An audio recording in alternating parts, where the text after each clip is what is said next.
Salawat serta salam kita bacakan kepada junjungan kita Nabi Muhammad SAW.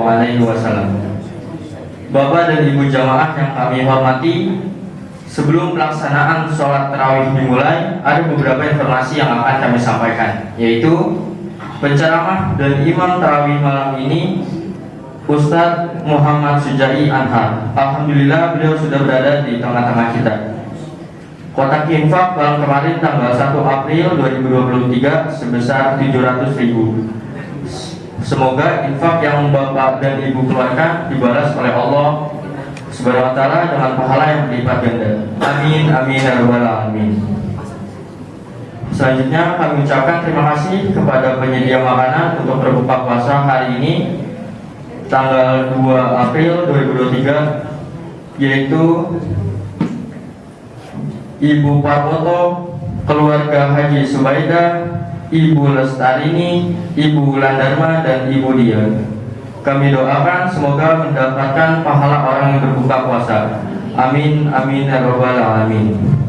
Demikian beberapa informasi yang dapat kami sampaikan. Kepada Bapak Ustadz kami persilahkan.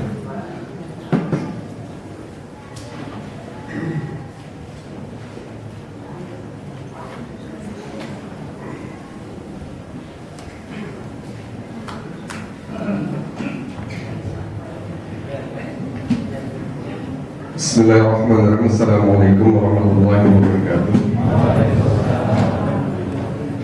Alhamdulillah hamdan katsiran thayyiban mubarakan fihi kama yuhibbu rabbuna wa asyhadu an la ilaha illallah wahdahu la syarika lahu wa asyhadu anna Muhammadan abduhu wa rasuluh.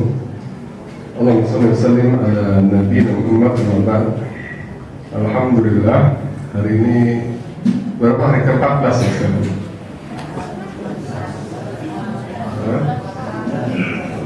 Ragu nih. Kalau dihitung mau lebaran pasti ingat ibu-ibu. Lebaran tinggal berapa hari lagi, Bu? Bulan lagi. Ya, kalau ngitung tuh THR belum turun, terus buat orang bahasa Sumatera Selatan bilang belanja donado ya. Belanjanya belum dapat, pusing masih. Masih belum kelihatan. Hilalnya belum kelihatan, Bu ya. Alhamdulillah hari ini kita masuk hari ke-13 ya, cara ngitung hari itu paling gampang kayak orang dulu ketemukan harinya ya, kayak Kamis, kita mulai hari Kamis kan, Kamis berarti itu 8 hari, Kamis, Jumat, Sabtu berarti udah 10 hari ya, terus Kamis, Jumat, Sabtu berarti itu 10 hari. Nanti kalau ngitung lagi 10 hari ke depan ketemunya apa? Minggu, Senin, Selasa itu 20 hari. Jadi cara ngitung pertanggalannya tanggal berapa tuh orang dulu gitu. Ya Alhamdulillah kita hari ini masuk hari ke-13, sebentar lagi kita masuk pertengahan puasa. Dan Masya Allah nggak terasa, perasaan baru mulai kita puasa. Terus ternyata kita udah hampir di pertengahan. Yang hatam sudah 3 kali ada, kita kurangin diskon. Yang hatam 2 kali ada, hatam 1 kali ada. Yang hari ini nggak buka Shopee siapa? Wah malu. Antara lihat Quran sama Shopee, lebih sering Shopee sama Tokopedia, diskonan yang mana? Ini yang kita harus pertanyakan nih, katanya bulan puasa itu bulan ibadah. Ya, yang dilihat masih yang toko online. Ditambah lagi toko online itu kan sama juga masuk pasar. Setiap buka Shopee nggak baca doa masuk pasar, ya akhirnya kebeli terus. Setiap buka Shopee masuk pasar juga, la ilaha illallah. Ya, la ilaha illallah wa la syarika lahu wa yu'minu wa baru buka Shopee. Terus doa masuk pasar juga tuh, karena itu toko semua isinya. Sebenarnya kita harus tahu bahwa bulan puasa ini adalah bulannya Quran. Bahkan para sahabat dulu ketika bulan puasa mereka meninggalkan seluruh kegiatan. Bahkan ulama-ulama Imam Syafi'i itu, ya, itu meninggalkan kajiannya. Jadi nggak ada lagi buka orang ada mau ngaji itu nggak ada. 1 bulan full untuk Al-Quran. 1 bulan full. Pagi sebelum sahur sempetin baca Quran. Setelah setelah sahur mau subuh sempetin baca Quran 1 halaman. Setelah sholat subuh baca lagi. Ya. Nah, ini yang seharusnya kita perhatikan. Al-Quran itu membawa kita kepada sesuatu yang sangat mulia. Tidaklah sesuatu bersentuhan dengan Al-Quran kecuali mulia. Ya. Kita balik dulu. Yang bisa memberikan syafaat kita selain Allah itu siapa? Yang Allah sudah kasih, ya. Allah itu kan pasti memberikan ampunan. Siapa yang pertama? Rasulullah. Kita berdoa supaya Allah melalui Allah kita mendapatkan syafaat Nabi Muhammad SAW. Yang kedua, Al-Quran. Zakat ada nggak? Rumah ada nggak? Nggak ada. Ini dua nih. Dua yang bisa memberikan pertolongan kita, yaitu Al-Quran dan Nabi kita. Nah, kalau kita nggak benar-benar banget, misalnya Nabi itu kita contoh banget, bahkan salat kita masih jarang-jarang, itu artinya pengaman kita udah lepas satu. Pengaman kita lepas satu.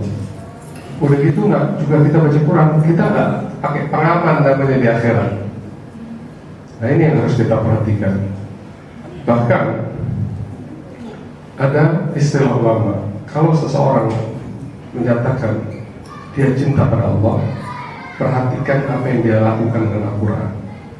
Kalau seandainya dia tidak aktif interaksinya dengan Al-Quran, maka cintanya pada Allah bohong. Ini ulama ngomong. Kalau seandainya interaksinya pada Al-Quran itu tidak banyak, maka cintanya pada Allah itu dipertanyakan.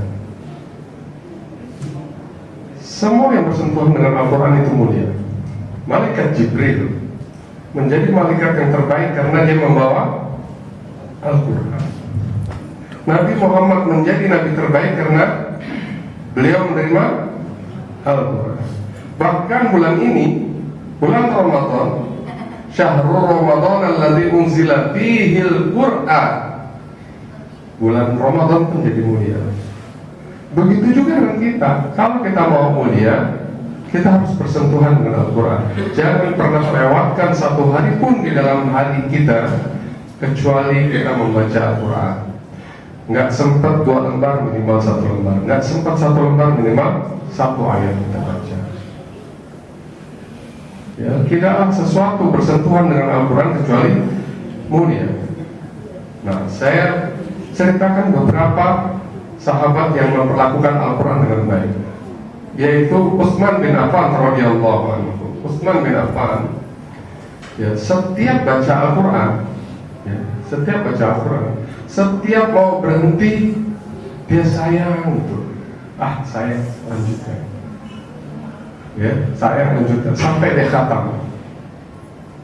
Utsman bin Affan setiap witirnya mengkhatamkan Al-Quran. Ya, berarti beliau setiap malam khatam Al-Quran. Mau contoh yang lain, Imam Syafi'i karena beliau hafal Al-Quran, maka beliau mengkhatamkan Al-Quran sehari 2 kali, siangnya sekali, malamnya sekali. Berarti kalau 30 hari berapa kali? 60 kali. Dan para sahabat ketika keliling Madinah di masa Rasulullah SAW mengeluarkan pernyataan, tidaklah aku melewati satu rumah di Madinah ini kecuali aku mendengar orang membaca Al-Quran. Nah, ini bulan Ramadan, bulannya ibadah, bulannya Al-Quran, kita masih dengarnya TV. Seharusnya kita malu, ini Allah sudah kasih kita kesempatan kita melipat gandakan pahala, sementara Al-Qurannya kita masih jarang. Kita masih jarang dengar tuh pagi-pagi hari setelah subuh masuk gang, itu yang kita dengar adalah baca Quran. Mungkin siangnya tidur, nanti menjelang asarnya kita dengar orang baca Al-Quran. Mungkin mau maghrib, ya ketika saat-saat mustajabnya doa, kita isi lagi baca Al-Quran. Setelah maghrib kita habis berbuka, mungkin makan berat, nunggu tarawih, kita juga baca Al-Quran. Nah, kita masih belum.